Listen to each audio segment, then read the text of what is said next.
Good morning. This morning, I'd like to talk about how you recognise a fruit of the Spirit. And we are told that there's actually 9 fruits of the Spirit, and these are found in Galatians chapter 5, verse 22 to 23. The fruit of the Spirit is love, joy, peace, forbearance, kindness, goodness, faithfulness, gentleness, and self-control. So really, you could say that when we see these things in ourselves and those around us, we could recognise them as fruits of the Spirit. Well, this is how you can see the Spirit working. It's easier probably to see the things that are not from the Holy Spirit. Like, sexual immorality, there's impurity, debauchery, idolatry, witchcraft, hatred, discord, jealousy, fits of rage, selfish ambition, dissensions, factions, envy, drunkenness, orgies and the like.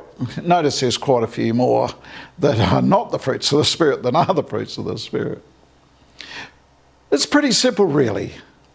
But in the real world, things are not so black and white. It is really easy for me to stand in judgment and I make decisions of what I believe is right and what I believe is wrong. See, I've been brought up a certain way. I've lived in a particular culture which, whether I like it or not, has made me prejudiced about others' ideas and ways of doing things, whether I even realise it or not. When I look at someone's actions, I will automatically make a choice on whether I agree with those actions or not. So the first thing for me to understand is that I may be right in my judgments looking at the situation through my eyes, but I may be wrong if I'm looking at the situation through the eyes of another person. Everyone's opinion is different. Jesus tells us in Matthew chapter 7 verse 1, "Do not judge, or you too will be judged. For in the same way you judge others, you will be judged. And with the measure you use, it will be measured to you." So this to me is how you love a person as I love myself. It's by accepting their point of view as valid and as valuable as my own. Now that I know I may not always be right, how then can I possibly know what is right and what's wrong, or what's even good or what's bad? It is impossible for me to know these things. But it is possible when I'm linked into the one that does know all these things. The Bible calls this the vine. In John chapter 15 verse 5 it says, "I am the vine, you are the branches. If you remain in me and I in you, you will bear much fruit. Apart from me, you can do nothing." So by myself, I am incapable of showing or producing any fruits of the Spirit without first being connected to the vine itself, which is Jesus. All I am left with is my own biased opinions. And I'm sure people don't really want to like or appreciate them. The only people to see or know about the fruits of the Spirit really are those that are connected to the vine. The good vine produces good fruit. The bad vine produces bad fruit. Which vine are you connected to? Or are you trying to be your own vine perhaps? Try and produce something. You've been trying and trying, And after all these years, you never seem to really be getting anywhere. John chapter 15 verse 6 says, if you do not remain in me, you are like a branch that is thrown away and withers. Such branches are picked up and thrown into the fire and burned.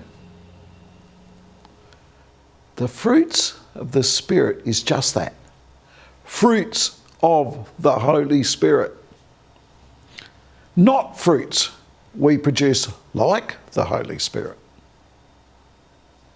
John chapter 15 verse 4, remain in me and I also remain in you.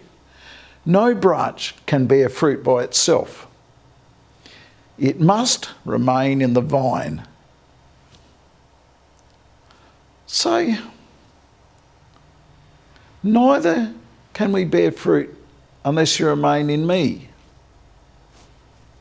It isn't any good trying to have love, joy, peace, forbearance, kindness, goodness, faithfulness, gentleness, and self-control unless we are attached to the vine, and it comes from the Holy Spirit.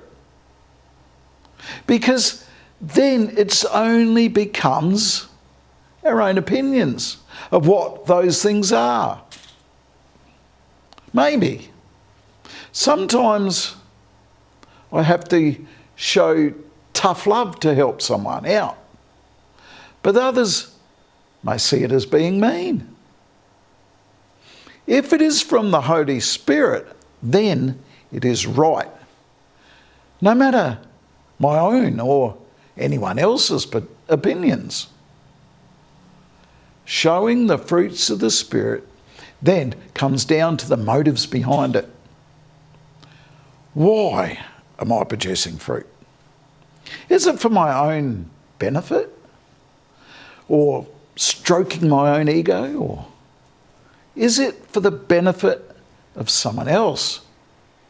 Even if it may not seem to be so much benefit at the time.